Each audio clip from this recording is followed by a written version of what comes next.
क्लीम कृष्णाय नमः। जय माता रानी। दोस्तों, आप देख रहे हैं आपका अपना YouTube चैनल व्रत त्योहार टोटके। मैं हूं आपके साथ रिमझिम शर्मा। दोस्तों, सावन मास के समापन के साथ ही भादो मास की शुरुआत हो जाएगी।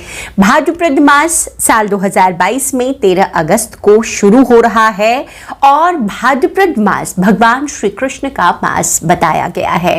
इसी मास में भगवान श्री कृष्ण का जन्म हुआ है और बड़े ही धूमधाम के साथ भाद्रपद मास की अष्टमी तिथि को हम श्री कृष्ण जन्माष्टमी का त्योहार हर साल मनाते हैं। तो साल 2022 में श्री कृष्ण जन्माष्टमी हम किस दिन मना रहे हैं? क्या इस बार रोहिणी नक्षत्र में कान्हा का जन्म होगा? तिथि कब प्रारंभ होगी और कब समाप्त होगी? दोस्तों, इस बार भी साल 2022 में जैसे कि रक्षाबंधन के त्योहार के दिन को लेकर काफी संशय रहा है, उसी प्रकार श्री कृष्ण जन्माष्टमी के व्रत त्योहार को लेकर भी 2 दिवसों में काफी संशय है कि व्रत किस दिन करना चाहिए और व्रत का पारायण कब और कैसे करना चाहिए, जब तिथि 2 दिवसों में बीत रही है। तो ये सभी जानकारियां, तिथि कब बीत रही है, कब समाप्त होगी, व्रत किस दिन करना है, किस समय व्रत को हमें खोलना है, और दोस्तों जो पूजा का शुभ मुहूर्त, निशिता काल की पूजा का जो शुभ मुहूर्त होता है वो श्री कृष्ण जन्माष्टमी में बहुत विशेष महत्व रखता है। तो वो शुभ समय हमें कब मिल रहा है इस बार श्री कृष्ण जन्माष्टमी पर? क्या वो शुभ संयोग बन रहे हैं? ऐसी सभी जानकारियां इस एक वीडियो में आपको प्राप्त होने जा रही है। तो संपूर्ण जानकारियों के लिए वीडियो अंत तक जरूर देखें। दोस्तों, जैसा मैंने बताया, भाद्रपद मास की शुरुआत हो जाएगी सावन मास के समापन के साथ ही, और तैयारियां शुरू हो जाएगी कान्हा के जन्मोत्सव की। पूरे देश में, हमारे देश में कान्हा का जन्मोत्सव श्री कृष्ण जन्माष्टमी बड़े ही हर्षोल्लास के साथ मनाया जाता है। इस दिन खास तौर पर बड़ी धूम होती है मथुरा और वृंदावन में, क्योंकि ऐसा माना जाता है कि कान्हा का बचपन मथुरा और वृंदावन में ही बीता। मथुरा में उनका जन्म हुआ है। तो विशेषकर कान्हा के जन्मोत्सव पर कृष्ण मंदिरों को सजाया जाता है, घरों में विशेष तैयारियां होती है। जो भी लोग लड्डू गोपाल की, श्री कृष्ण की पूजा आराधना सेवा करते हैं घर में, वो तो विशेषकर कान्हा का जन्मोत्सव मनाते हैं। इस साल जो भाद्रपद मास है, कृष्ण पक्ष की अष्टमी तिथि को हम श्री कृष्ण जन्माष्टमी मनाते हैं। उसकी अब तिथि कब शुरू हो रही है और कब समाप्त हो रही है, और व्रत हमें किस दिन रखना चाहिए, इस पर मैं बात कर लेती हूं।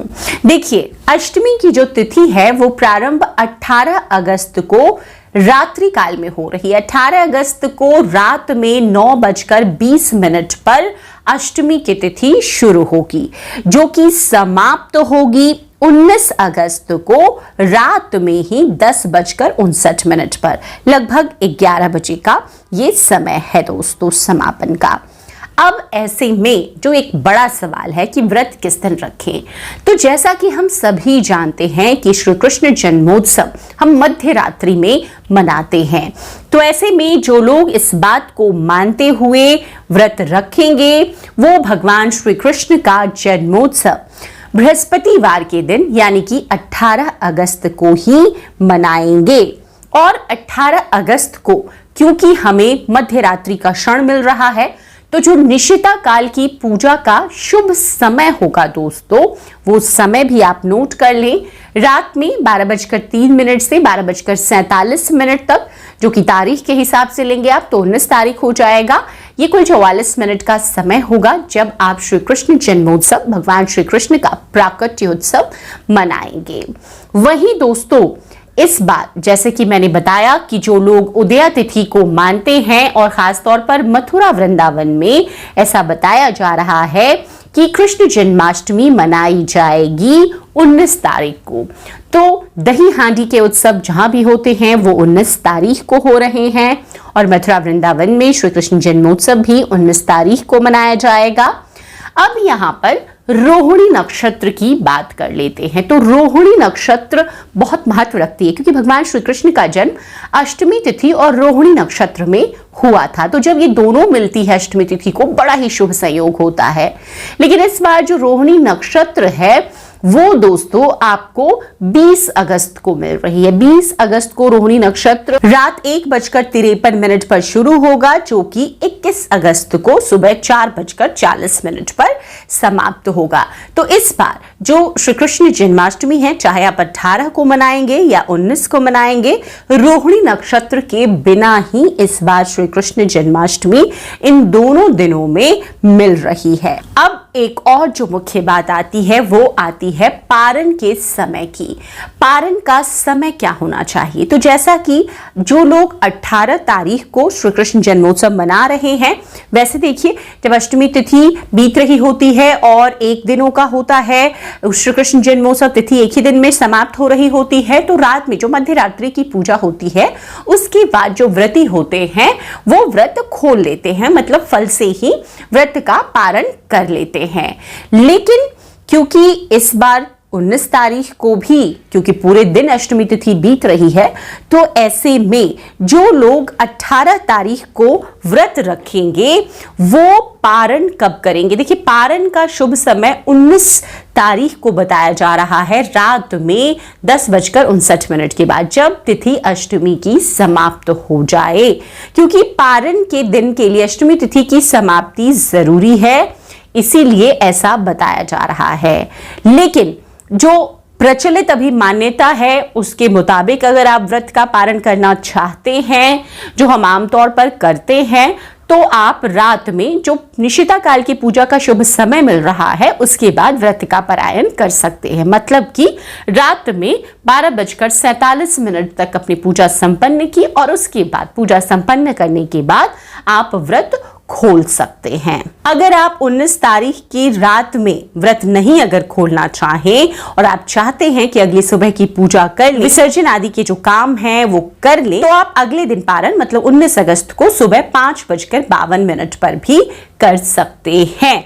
तो इस प्रकार से इस बार जो श्री कृष्ण जन्माष्टमी है वो 2 दिवसों में मनाई जा रही है। हालांकि पहले दिन स्मार्त जनों के लिए 18 तारीख का दिन ही शुभ बताया जा रहा है।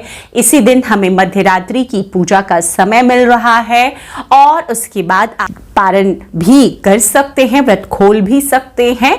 तो ज्यादातर लोग 18 अगस्त को श्री कृष्ण जन्माष्टमी, श्री कृष्ण जन्मोत्सव मनाएंगे। इस बार दोस्तों श्री कृष्ण जन्माष्टमी पर शुभ योग भी बन रहे हैं। वृद्धि और ध्रुव 2 शुभ योग बन रहे हैं और ये इस व्रत की महत्व में, पुण्य फलों में वृद्धि करेंगे। वृद्धि योग हालांकि 17 अगस्त को ही रात में 8:56 पर शुरू हो जाएगा, जो 18 अगस्त को 8:51 पर रात में ही समाप्त हो जाएगा। तो वृद्धि योग में कान्हा की घर में आप विधि विधान से पूजा करते हैं, इसका फल आपको बहुत ज्यादा मिलता है। उसी प्रकार से ध्रुव योग है जो कि 19 अगस्त को समाप्त होगा। ध्रुव योग भी बहुत ही शुभकारी है किसी भी विशेष पूजा पाठ जप तप के लिए। तो आप इन शुभ योगों में इस बार श्री कृष्ण जन्माष्टमी का त्योहार अपने घरों में हर्षोल्लास के साथ मनाएंगे।